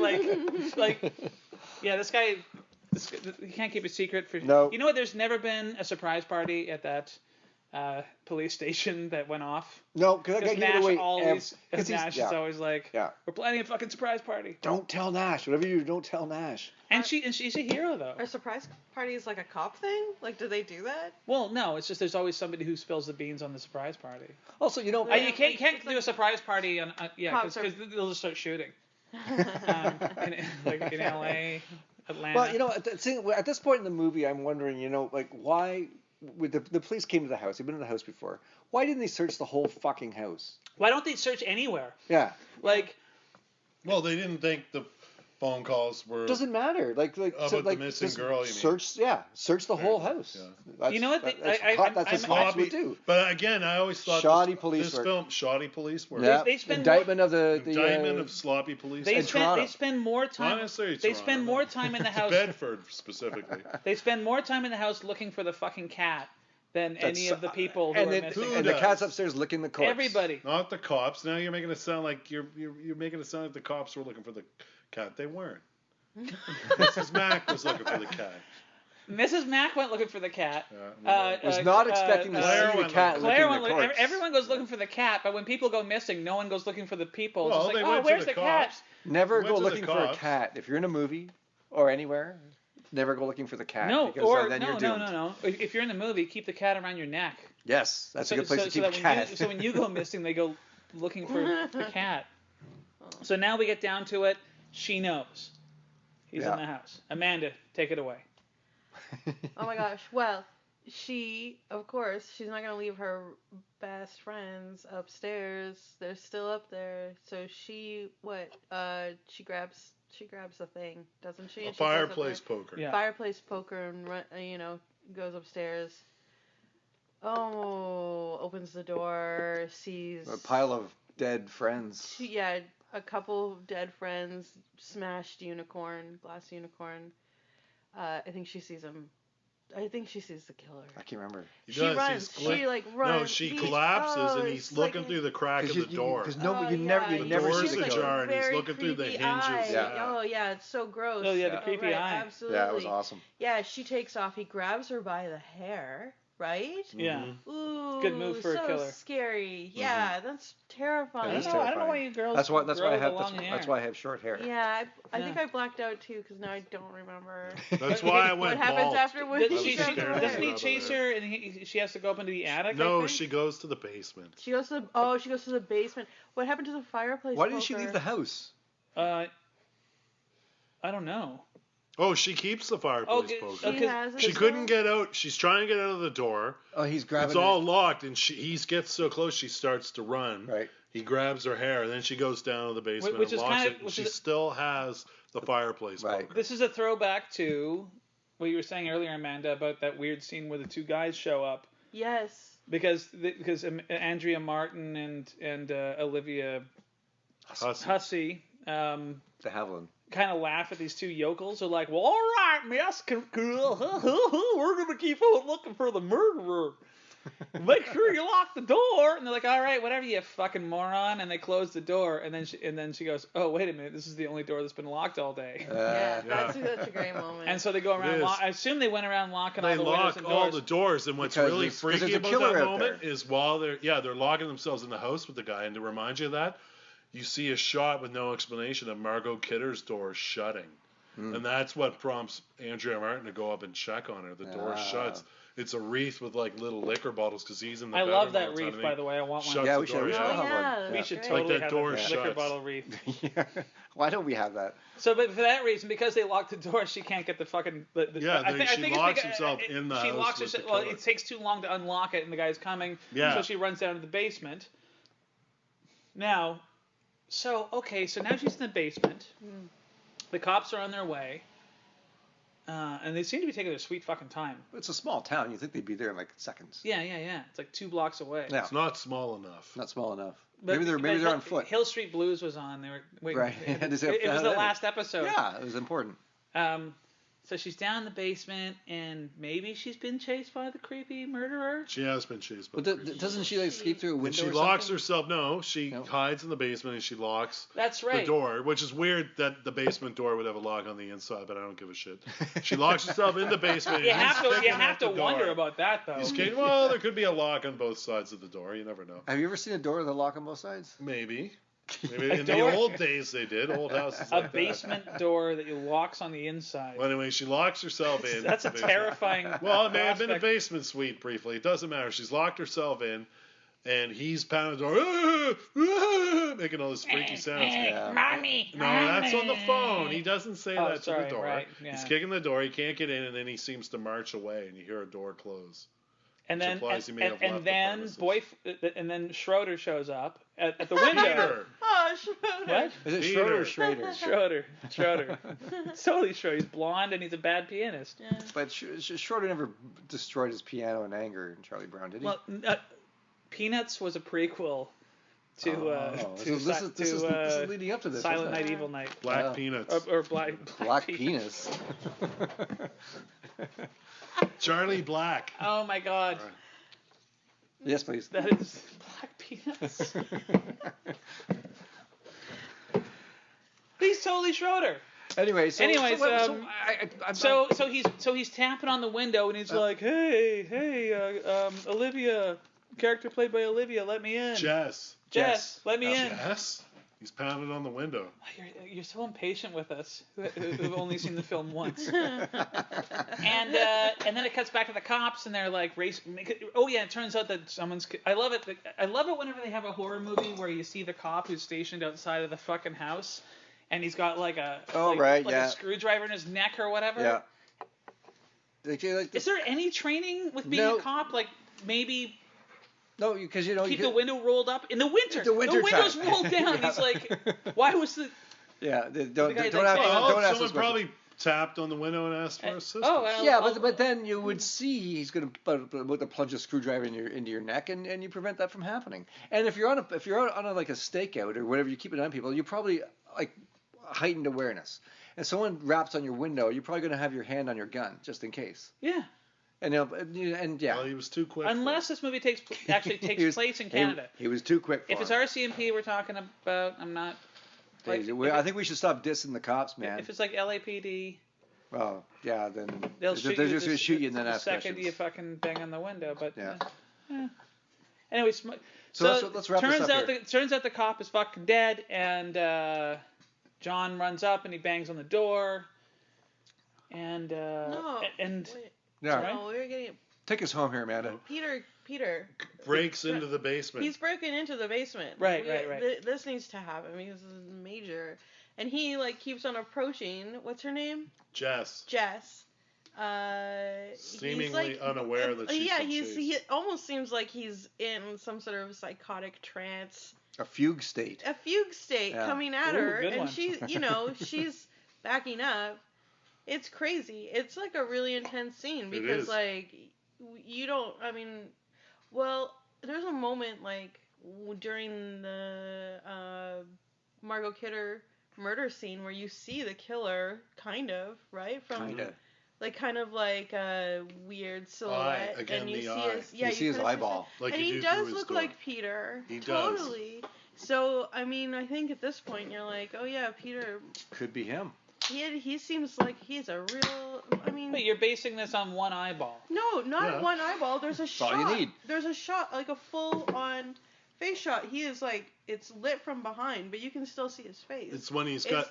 Yeah. But it's not. You know what I found out from IMDb though? The body double used as the killer was never Keir Dulier. They did use another actual physical it's person. like the same hair. It looks Borgnine. like, I know, it looks like he's wearing of the course. same Well, he's a red herring turtleneck, for the viewer. honestly, but Yeah. they did a really good job. So Great in job. this like final scene, well, not final scene, but like it's like a big moment for him. He comes Yeah. into the basement and Didn't she hit him with the poker or something like that? she Well, bludgeons him he to death. finds You don't because see it, though. Yes, you so don't she see does it hit him with again. it. He might have hit She him with does something because else. you I don't hear know if the. it's with the poker. No, it's probably with the poker, but because Lieutenant Fuller finds the dead cop outside, and that's when you hear the screaming from inside the house. Right. They break into the basement, they go downstairs, and they find her with Peter like cradled on her lap almost. Right, because and she's got the poker, And then like they've probably then she's struggled in a and she's fugue been state. hit. And everyone thinks that she's killed the killer. Yeah. Yeah. Yes. But But which is not the case, as we find out like in about 5 minutes. Yeah. Spoiler alert. Well, this as This I happens said, every yeah. time, and it's ultimately he can edit This it. is Okay. good. No, it's fine. It's good. So then, Well, then there's the cops getting in. Wait. No, is that where No, we're then at? it cuts to her in the bedroom of the house, and the cops are Oh, all around she's her. and she's like fully. Claire's she's dad. in her fugue state now. Another fugue state. well, no, yeah, they've given her a bunch Yeah. of drugs and she's all passed out. She's Yeah. Oh my God, the blanket on her bed was amazing. Oh, was it? I don't know if you guys noticed No, I that, did but not. I was I did like, not where notice. could I find? It looks like a very like nicely crafted wool blanket. And Oh, I- yeah, like look- I, look- look- immediately I went Nice and looking comfortable. like, Did you notice her sweater? oh my God, The hands? everybody's. That's right. Yeah. Grabbing her. Yeah. The hands over It the was tits? amazing. Are you joking? Oh, I'm not Actually, joking. that might have been the birth of that because That's- I've seen it's- hundreds of those. It's very Hundreds. Yeah. There was some real. Sorry, I didn't mean to cut you off. Well, with I the felt blanket. like actually this movie. Sorry, you guys, because I watch what people wear in movies, and this was a big one. There was like some really crazy knitwear. There was like everybody had very strange toques or like knit hats, and there was like some interesting scarves and sweaters. And true. I felt like somebody had made everything in this movie. The fur coat that Art The- Hindle wore, the which fur was my coat was favorite. super weird. I Yeah. love the Everything- reference during the search party to the guy on the snowmobile. Like, don't ride too close to the fumes will Oh confuse yeah. the dogs. And it cuts to the guy in the ski So mask, and weird. he's like acknowledging I it. noticed. That was I so love yeah, that. yeah. Yeah, that Actually, was I you're, forget his you're name, right. There but- were some crazy toques in this There fucking was a movie. lot of crazy toques in this That's what movie. they should and have called it. sweaters. Crazy toques. Crazy, Crazy a lot, some There crazy. was My like toques. band. a really strange a couple strange scarves. Yeah. Yeah, it was. Everybody was wearing something weird at some point. Well, in the see movie. me in the green turtleneck and the tweed jacket. Yeah. Like Wow. it's just a strange combination. Yeah, it's. So really weird. I'm seeing that the takeaway for most of the people here tonight are the clothes, the scarves, the hats from Black Christmas. Yeah, Yeah. I For suppose sure, so. Yeah. Oh, and the Interesting. meat hook. The meat hook. Yeah. Yeah. Okay, In the attic. but for we some have reason. not yet not closed the door on Let's the, clo- on let's the close the door, story yeah. because this movie has the most infuriating ending of any movie I've ever I seen. love the ending. Where it's I like, loved it. okay, never mind the fact that they don't disclose who the killer is, which I thought was, it's been praised by certain people, and yeah, all right, Well, great. But So I you remember- don't know who the fucking killer is. Hold on a second. We missed one thing, which is like they never find the bodies in the attic. Okay, They no, think- wait, yeah, no, Claire's please still allow missing. allow me to. So this is- you no, think no, at no, this no, no, no. point? I need to fucking say this. I think Dylan has something to say. Because sorry. I saw this and the credits started rolling and I was like in my own fugue state of like what? Right. You have a witness. Someone tell me what A happened. witness, possible, maybe the actual killer. I mean, she might be the killer. We she answered the phone a couple times. We as the viewers know that she isn't, but the cops don't fucking know that. That's true. Right? Yeah. For all we know, she's a fucking crazy killer. All the cops seem to know is that there was like, I guess, her and one body, and I guess they found the two bodies in the upstairs, right? In the bedroom. And she's obviously going to be traumatized when she wakes up. Probably. And the cops are like, well, just let her sleep in the fucking murder house where the murders happen. In the next room, there's come a back fucking tomorrow. bloody mattress and the walls are splattered with blood. We'll just leave the one cop standing around smoking cigarettes outside. After the cop who got killed, keeping it on the place before. Is this standard procedure to just fucking leave? Yeah. They don't even leave someone in the room, a psychiatrist or a friend or anybody, and then it's like, ha, ha, I'm the crazy murderer and I'm still in the attic, and I'm like, that would never in the Middle Ages that wouldn't fucking happen. By design, my friend. Might have happened in the Middle Ages. It's a condemnation of the police. Of sloppy police work, Yeah. and you're reacting the way you should. Because they would have. You're an apologist for bad, for unbelievable screenwriting. They would have searched the entire house. They would have gone to probably the would fucking the attic. next day. They would do it the next day. Why would they do it the next day? Why the next day? Well, it's small town cops. Christmas. They're My all kids want to tired. open presents. They're tired. They're rushing off to the hospital in a panic. The with Mr. excuses Harrison you come up passing with. out. Why are they going to the hospital? Because Mr. Harrison passed out, remember? Who's Mr. Harrison? Oh, Harrison? yeah, we got to go look Claire's after that dad. elderly white man. Yeah. Actually, Yeah. maybe your argument. So all the cops are going to go to the hospital because Well, this it's old not man all passed the out. cops, but they leave. The Alex, cop outside the house doesn't go to You're the hospital. suggesting the screenwriters in 1974 are woke. And are like, yeah, we're going to make a big fucking statement about, like, white male privilege. And, Well, I didn't say that like, at all. No, I think it's, I actually think. I just said sloppy police work. I think this is a very good horror movie, above average, that has a lot of, I think it was written by somebody who wasn't too concerned with plot holes and that sort of thing. Yeah, well, most horror I find movies- it pretty tight, this film. I don't really see a lot of plot holes. At the very end, he's back on the phone. Calling. Who the fuck's he calling? He's killed everyone. There's no one left in the house. Why is he even calling? He's a lunatic. So he's just calling random. Yeah, he likes it. Inside the house? But there's nobody left to answer the phone. We don't know that. Maybe somebody's calling him. Who would call him? You hear him. Well, you hear him talk. And besides, you hear him talking and stuff. You just actually blew my mind. You hear him muttering to himself, but you don't know he's the one actually making the phone Does call. the cop? Any phone call at that point is going to be terrifying. I think maybe the cop starts. It's implied that it's him. Because it's over the him. closing credits. I think maybe the cop might go in to answer the phone. No, or he's something. just standing there. The Even phone though just keeps ringing. you're right, though, they could have still is a great taken creepy away. ending. Yeah, I still think the movie I'll only address because I know people have attacked it before for leaving Jess alone in the house at the end. But as far as I'm concerned, maybe they could have just said take her away to the hospital too and left it at that, and it still would have been really scary to have the phone ringing in the house even if no one was there. But it's scarier. They They to have the phone ring while she's absolutely there. would have said But- take Jess to the hospital Yes. because she's just been through a fucking trauma. She just killed, You don't leave her in the murder house. Sloppy and then on police top work, of that, every cop just leaves. I mean, Not every cop leaves. There's one. there's outside. one. There's the fucking the Which flat could be point one was other running in the around house, which inside- really worked out well in the 10 minutes Oh, I know, prior. yeah. Hey, sloppy police work. Yeah. Oh yeah, and by the way, none of the cops seem that concerned that one of their own just got stabbed got his throat cut. Well, They're still laughing about the it's on the fellatio cutting joke. room floor of them. So. Remember that when she said fellatio? That was the best. Okay, now. Anyways, let's wrap this By thing the way, up. so a couple of points. So Alex, you are not the only person who thinks this is the greatest movie ever made. I know Steve Martin. Well, it's his and favorite. Amanda's dad Really? also. Steve Martin, one of yeah, his yeah. all-time favorite movies. Wow, you Steve guys are in Martin. good company. There's a story. Amanda's dad, Steve Actually, Martin, Alex. Elvis also. Elvis Presley? Yeah. Wow. Or Elvis Costello? I didn't know. No, Elvis Presley. He would watch it every Christmas, and apparently, I think this is according to the IMDb. I read it. The Presley family, whoever is left, Still left alive. I don't know. They watch it every Christmas in honor. Oh, of Elvis. just a reminder. Also, That's Halloween was conceived as a sequel to this film. Oh yeah. It really was. You can totally see Halloween Yeah, being the baby, for sure. the baby. And I find this much scary. I love Halloween. Don't get me wrong, but Halloween has that real cold, clinical feel to it, and that's a great thing.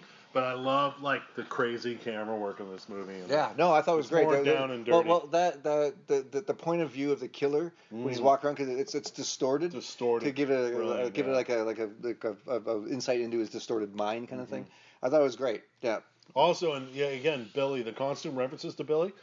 I don't know where they got the name Billy from, but like I said, that's the name of Aaron Hindle's. Yeah, Aaron Hindle's character in that movie, Faceless. But if you ever see, we have a movie here called Seance on a Wet Afternoon. It's a I always want to see 60s that. movie, amazing film, and there's a woman freaking out who yells Billy throughout it. So you think like it's from that? Psychic. I don't know. Maybe it's a common horror trope. Well, that, this is. I have a question about the phone calls. Easy to say. He is. I mean, it clearly is not one person through the whole okay, thing. it almost to me it sounded like The Exorcist. Yeah. Yeah, like Do all you the think different that demon he's voices. like, Stuff. yeah, he's doing two voices, or he's having a conversation with himself? It's kind of like. Yeah, I think that's exactly. I think it. he's just doing multiple voices because he's crazy and he's just. But apparently, for the sound mix that they used for those phone calls, it's not supposed to be this in the movie, but it's Bob Clark and Nick Mancuso. But it's also a woman. Al Waxman. Is there a woman too? Yeah. Okay. Because there's a woman's. Well, it's a really high. Maybe it's like a man doing a woman's voice. Right, like Buffalo Bill style. I nominate this movie for best obscene phone calls ever in a film. Yeah, I have to agree. They're great obscene phone calls. Sorry, Philip Seymour Hoffman wins that one. Yeah. Actually, those are pretty damn good. For happiness. You're right. Those are. It'd be funny to reloop it with those phones. Yeah. I'm like fucking like. You'll be coming out of your ears. Your mouth. I miss Philip Seymour Hoffman. That'd be great to fucking intersperse that. Yeah, say Olivia Hussey. Okay, back to the Steve Martin thing. She met Steve Martin, and he was like, "Oh my God, you're the star of my favorite movie of all time," and she assumed it was Romeo and Juliet, and it turned out it was Black Christmas. Awesome. And apparently at the time he'd seen it 27 times. Awesome. Holy So shit. I'm assuming this is like the early to mid 80s. So video. I mean, I get it. Okay, so I guess I'll start off on like how. Okay, does it hold up? Does it hold up? I have to make a little music cute bumper for the does it hold up section. Does it hold up?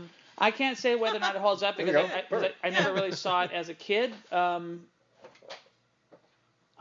think it's a darn good. All right. Scary Dad. movie. I think it's smarter than the average horror movie. I like it a lot more than the vast majority of horror movies that have come out since like 1990. But it is flawed. It's not perfect. Minor. When Steve Martin has seen it 27 times, when Elvis's estate, like frankly, I don't think I'll ever watch it again. But no, I'll check. I'm sorry. Never say never. If you happen to be over at Alex's house for Christmas one time, you're gonna be watching Black Christmas. I think it's slightly overrated, but it's still very good. I don't know if it's overrated. I don't think people even know about it or even hold it in high praise. Know about it, and I personally think it's my turn now to. Yeah, I wonder what you're gonna say. I love this film. It's one of the most influential films ever. Again, I don't care when anyone says Empire Strikes Back, Alien board from it, Halloween when A Stranger Calls ripped it off. Mm-hmm. And I think it's a complete masterpiece. And Dances I with love Wolves. the I can see social some Dances with Wolves in there. Well, it's Bob Clark's best movie, in my opinion. I don't know. I'll give you that. What about Porky's? But it's up there. Well, Christmas Story is also great. They make a really nice stuff. I hate A Christmas Story, so I can never watch that movie. But I love Black Christmas, and I watch it every year, and I get a little bit more out of it every year I watch it. Excellent. Well, Darren, does it hold up? It totally holds up. I loved it. I thought it was great. Yeah, it had a great sense of dread and creepiness to it. Everything about it was creepy. I love watching movies from that era, 70s, 80s, anywhere like maybe it's a little nostalgic for me, but I just love seeing all the old clothes and cars and music and everything about it, and I loved it. I would highly recommend it. All right. Yeah. Amanda. Oh yeah, for sure. Holds up? Oh yeah, no, it's like I think it's cool. It's fun. The calls are totally amazing. Yeah, they're so creepy. Oh my God, and those calls still hold up as creepy. Yeah, I had to listen to them a couple times because there's a lot going on in them. And Margot Kidder, like, I love her character so much. She should have been drinking more. She's such a badass. Yeah. She's so gross. I love her. She's a lot of fun. And her death is one of the most amazing. I finally remember her name, by the way, Barb. Barb. Of course, Barb. Barb got fully. I wonder if Stranger Things it's a throwback. Well, it's funny because I was thinking that maybe Andrea Martin's character was their Barb. Yeah, she totally was the nerdy Jewish lesbian friend. Yeah, she's like, Yeah, the Barb of Black Christmas. I think Claire would be more the Barb, actually. As in the first one to die that nobody seems to care about. That's true. Yeah. Well, but everybody cared. Everybody cared about Barb. No, but everyone cared about Claire. They're not all in the looking show. for her. Well, yeah. So if we're gonna pair this up with pairings, yes. Yes. So another thing we do in the show, the show. It's a show. Is we'll recommend a movie to pair with this for a double bill. So you're working at Black Dog Video. So by the way, Mondays here at Black Dog are 2 for 1. Yeah. Somebody walks up with Black Christmas and they say, "Oh, I get a movie for free. What movie would you recommend they watch with Black Christmas?" Is it Christmas time? It is. Well, by the time this airs, and this goes to air, 2020. If you're lucky, yeah. You want a second to think about it? Maybe we should give you a little heads up. I didn't know that this was. Okay, well, how about so Darren, you start. Well, I'll go with the Christmas movie that I watch every single year. I've watched since probably about 1988. Almost every year I've seen is the 1951 Christmas Carol with Alistair Sim. It only took you 37 years to finally see it. No, I watch it every year. Since 1988. Yes, so I've seen it. It's probably the movie I've seen the most of any movie. I must stand on my head. I love that movie so much. He's the best Scrooge. I don't even like the Scrooge story. Mm-hmm. I find it. I've seen it so many times done on television shows and movies and stuff. I agree. I love the Alistair Sim A Christmas Carol. Yeah, because he's so good, and all the character actors he has around him too. And it's the one movie that'll make me cry every time with little tiny Tim when he says "God bless us." And it just kills me every fucking. Well, I'm usually quite drunk when I watch it. Cry at Tiny Tim. It's usually around midnight, 1 o'clock in the morning. It's usually on at 10 a.m. before the Queen's speech. I bring it home to watch when I want to watch it. I don't watch it on the television. You get drunk and you watch Christmas Carol. And everyone that I watch it usually falls asleep when I watch it by myself, or maybe a friend will stay with me. My favorite bit in that movie is when he tricks Cratchit.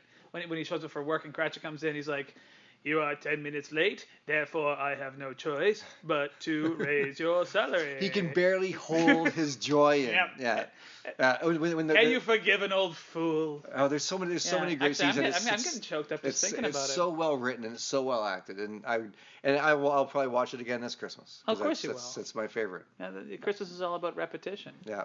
Either that or I don't know, Goodfellas. Wow, so not Forrest Gump this time. No, I would never recommend Forrest Gump. Alex. I have a list. If it's Christmas time, I would say Christmas Story, also directed by Bob Clark. Can never watch it again. I've seen it too many times. 10 years after this film came out exactly, he did it in 84. To the day. To the day. Wow. Maybe not to the day, but Christmas Day. That or Alien or Empire Strikes Back, just to show the influence. Or Mario Bava's. Is it Bay of Blood or Twitch of the Death Nerve? Or is that the same film? It's the same movie. Yeah. I love that right. Twitch of the Death Nerve. That because this is generally considered the missing link. Black Christmas is generally considered to be the missing link between Twitch of the Death Nerve / Bay of Blood. Same film with a different title. That's why I was confused earlier. Thank you for Amanda for clarifying that. Can I just say it is the same film, but it was like the missing link between Baba's slasher movie and the North American slasher like when Halloween came out and stuff like that. Yeah. But this is like step 2 after that Baba movie.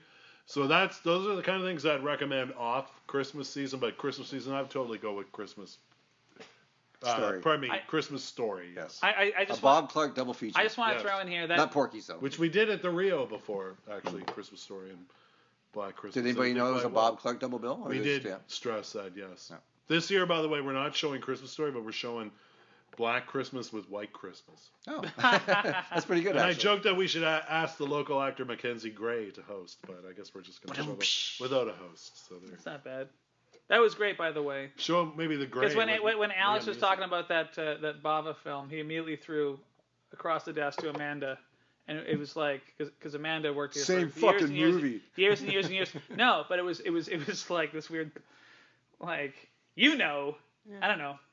That's the kind of expertise that you get here at Black Dog Video because I didn't know what the hell they were talking about. Yeah, and now you do. It's true. It's just I knew there were all these alternate titles thrown in that movie, and I couldn't keep straight of Twitch of the Death Nerve. Isn't that like the best fucking name? That's like the best title ever, but we had it as Bay of Blood. Right. which isn't as So- good a name. I at think Torch of the Death Nerve was also on that case. Probably was, yeah. It's long gone. We got to get them back, by the way. We've got it. No, we don't. We don't? No. I have it in the cabinet. No, it was never returned by probably the guy who rented it with the best name ever, Earl Sunshine. We can edit that out of the Fuck you, podcast. Earl. Earl Sunshine. Earl Sunshine was his name. We have it at the other store. We have it at Canby store. Twitch of the And Death Nerve. Dixie Honey White. I haven't seen Remember her in years. I Those forgot are the about two her. best names. The hula Sorry. hoop woman, yes. I'm okay. I'm good. I don't mind editing. I'm having fun.